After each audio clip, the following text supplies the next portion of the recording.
I'm the nostalgia critic. I remember it so you don't have to. The Powerpuff Girls. While I can't say I grew up with the show, I think I was entering college at the time, I can say I'm quite familiar with it because, well, it was everywhere. My first introduction to it was a Space Ghost cartoon showing pilots for their then new channel, Cartoon Network. While it looked a little different than it does now, it was still unlike anything I've ever seen. It was like a mix between Ren and Stimpy and anime. It was uniquely bizarre and adequately funny.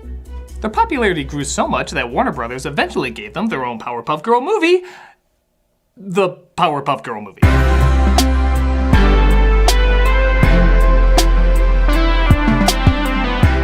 Being the first theatrical release from Cartoon Network, this superhero beat-em-up got an astounding okay response from critics and received an amazingly adequate box office. And the response from viewers was a phenomenal... Cool. Yeah, nobody really talks about this movie too much, and on some level I can see why. It kind of just shows up, does its job, and then leaves your consciousness. Kind of like Phish. Come at me! But is there more to analyze about this movie? Is there something to recognize beyond just distracting you for an hour and a half? Let's hope not, or else the Medea movies will have nothing to survive on. So slap on your white socks and act like having no fingers or toes is part of being a kindergartner. I'm glad somebody else had that childhood. This is the Powerpuff Girls movie. Back when Warner Brothers thought pan and scan would be the future. I miss you, eyesores. In the city of Townsville, crime is on the rise, as well as narrators talking about how crime is on the rise. For there is a man who looks back to a sweeter time. Everything was nice. When women's eyes weren't black and white cookies, the world has changed!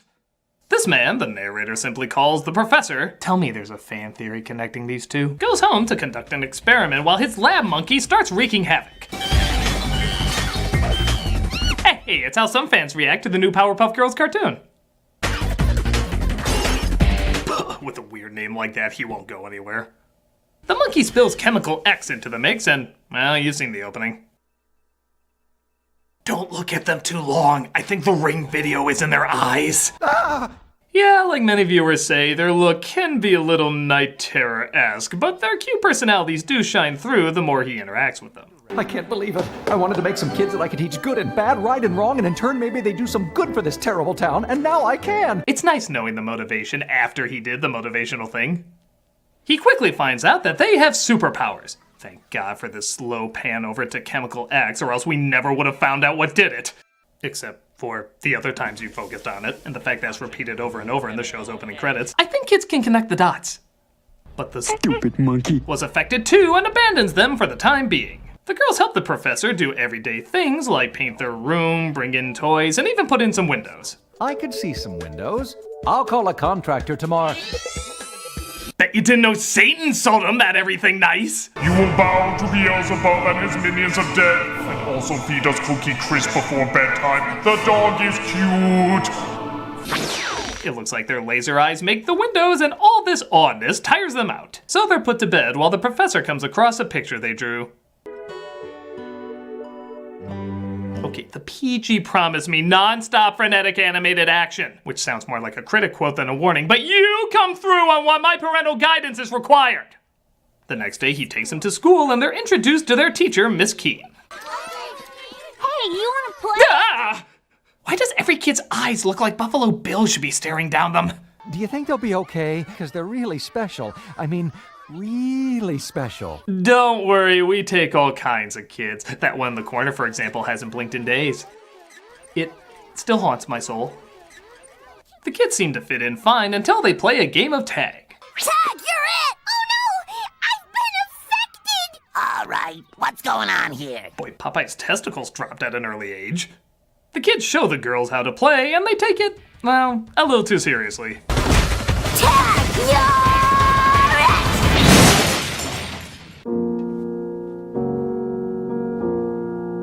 Bubbles recovers, and the girls use their superpowers to play the game, destroying chunks of the neighborhood. Well, the video game's designed. What other merchandise do we have to make? So, okay, while this is a cute idea, it goes on a little long. Like, a little long. The whole tag sequence from beginning to end is 9 minutes. 9 minutes! It's like imagining one of those pointless fight scenes in The Matrix Reloaded, except to make it even more pointless, they're just playing tag. You're it. What if I told you? You're it. Cheater! Granted, the action is kind of creative, but there's no conflict outside of people just want them to stop playing tag. As a superhero movie, even for kids, that's not especially exciting. This makes me laugh, though. You know, I've got a nice car. I'll just assume by that lack of screaming, both people are dead.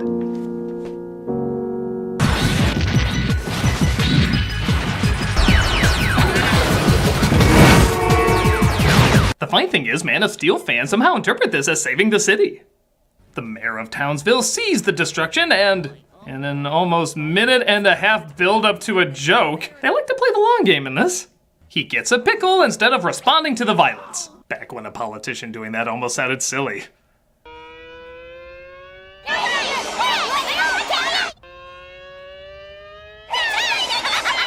Ah, that classic mayor slowly putting pickle closer to his mouth while 3 girls destroying the city quickly rush towards you. I don't care how long you take to film it, the routine is timeless. The girls eventually crash into him and the professor runs into the girls, finally taking them home. 3 little girls had a very busy day today. Well, I'm glad you had so much fun, because tomorrow will be a busy day too. We're going to explain to truthers why what you did wasn't planned by the government. It's your superpowers. I don't think you should use them in public anymore. Just give Townsville a little time to understand your specialness. We're gonna try and beat Frozen to this, but the earworm we have is a literal earworm. People often get scared or angry when they don't understand something special or unique. That's silly. Well, I think so too. Oh, and you blew shit up! Kind of a legit reason to get mad. The news spreads through town, and the next day the kids are not greeted with much warmth. There won't be any recess for a while due to all the reconstruction. Dang it, you done broke the board plan, dangling consarner. Well, that PG rating did not include Yosemite Sam language. The professor is brought in for questioning, leaving the girls alone after school. He probably just got held up, or maybe the car broke, or maybe he just forgot, or maybe he hates us. And here I thought Ed Helms was the worst thing to happen to Tag. As more news spreads about them, shocking even mini Ron Jeremy, the girls feel like outcasts. Don't worry, the invention of social media will balance everything out. There is something I like about them not using their powers to go home, realizing what it's like to be a normal person living through their destruction. Things get even more intense when they're stopped by a local gang. You know, just because they got a new member doesn't mean the gorillas need to do crossovers. But they're saved by, you know. And they follow him to a box he lives in. I dare not listen, for I have been lashed by harsh tongues for too long. That's disgusting. Because you are a freak! He says his name is Jojo, and like them, he's an outcast. Heads up, this is my favorite shot in the movie. And if you just give people time, they'll start to understand your specialness. Yeah, you just gotta believe in yourself. Ooh, not since Helena Bottom Carter as a monkey looks so creepy. So funny enough, the movie goes from a snail's pace to suddenly pretty damn fast when Jojo reveals his ideas and how the girls can help. Jump in, take this device I've built into the volcano. Using my ideas and your powers, we will build to help the town and make it a better place machine. Jesus, the Micro Machine guy took over as editor! They agreed to help Jojo with his plan to repair the town, even though they don't understand what the machine they're making does. As a reward, he takes them to the zoo, but he seems to have other plans than just sightseeing. It's funny because butts. I've always wanted to go to commercial on that line.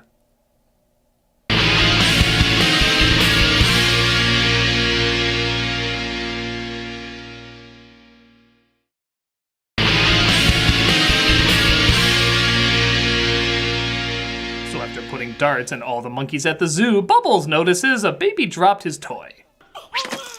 I thought the zoo kept all the animals in cages. Damn, bitch! I don't have any other jokes, just damn, bitch!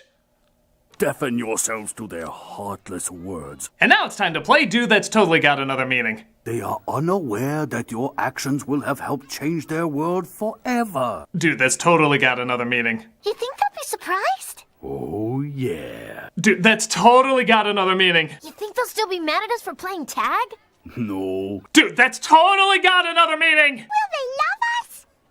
Yes. Okay, well that's more just not telling the truth, but I am gonna play that with this clip. Would I lie to you?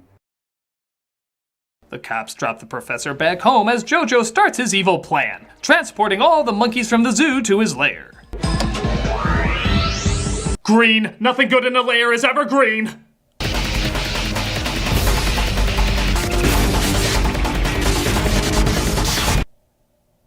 Thank you again for that movie. Do you want to talk about something? Their brains all seem to grow as the next morning both the kids and Jojo prepare for their big day. The girls think they're gonna help the town, but they accidentally cause the apocalypse. Oops. Jojo then gives the best introduction to a new name since the artist formerly known as Prince. The hobo formerly known as Jojo is no more. From this day forward, I shall be known as Mojo Jojo! That's so funny, I totally glance over that there's two weird focuses on butts in that shot. Again, movie, you want to talk about something? Please believe us. I don't know who to believe. I thought you were good. Eat two? Professor? But Mojo Jojo finds out his minions want to be in charge instead of him. Well, we the Gobo Patrol has brothers in arms. Our need to form a chain of command that will reach out and take hold of your world. I, cha-ching, cha-ching, symbolize chaotic calamity. My name is Hacha-Cha-Cha, and here is my speed. I don't remember getting high, but I'm clearly high. Well, I think it was brave to have the makers of Dexter's Lab do the pink elephant scene in Tim Burton's Dumbo. It's probably gonna be better than what we really get. Meanwhile, on Planet Artsy Cutaway, your Powerpuff Girls, not Tree of Life. The girls seem to sit on I'll just say it, I have no idea what. Maybe it's the debris of the town flowing into space. Maybe it's where Marvin the Martian lives. Maybe it's all the sets to the Superman sequels they're never gonna make. But whatever it is, they try to figure out what to do.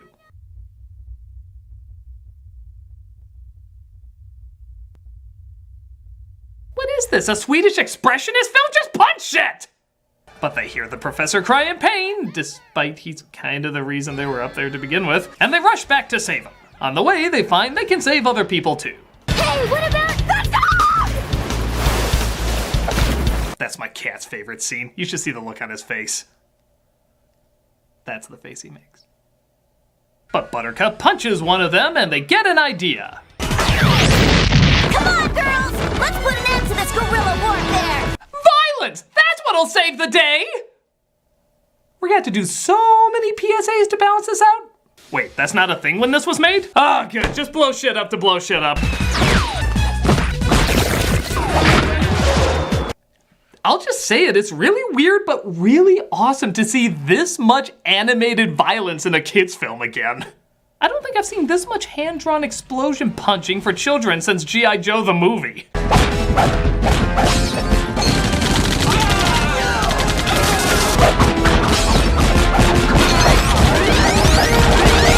They go to save the professor from Mojo Jojo, but he turns himself into a giant because, giants are cool. Mojo Jojo shall be king! Well, somebody's found a new beer label.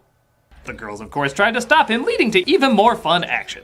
Trying to destroy me? Or them? The ones who hated you? The ones who are clearly artists and writers trying to get their faces in the picture? I haven't looked that up or anything, but look at them. That's clearly drawn by people who have a sense of humor about how they look. Join me.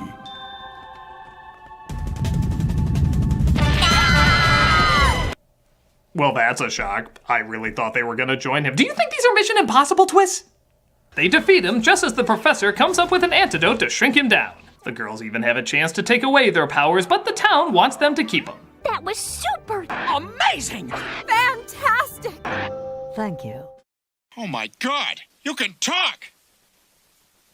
So the town loves them now and lets them fight evil wherever it lurks. The Powerpuff Girls! Hey, that's a good name for them. I like that. Wonder if they will. I'll run it by them. I mean, I was gonna go with creepy sperm dolls, but I guess that works too. The Powerpuff Girls movie has a strange problem of taking itself too seriously. Which is fine if you want to try something new, but it needed a more complex story with twists and emotions. When the action and the comedy does get going though, it is kind of fun.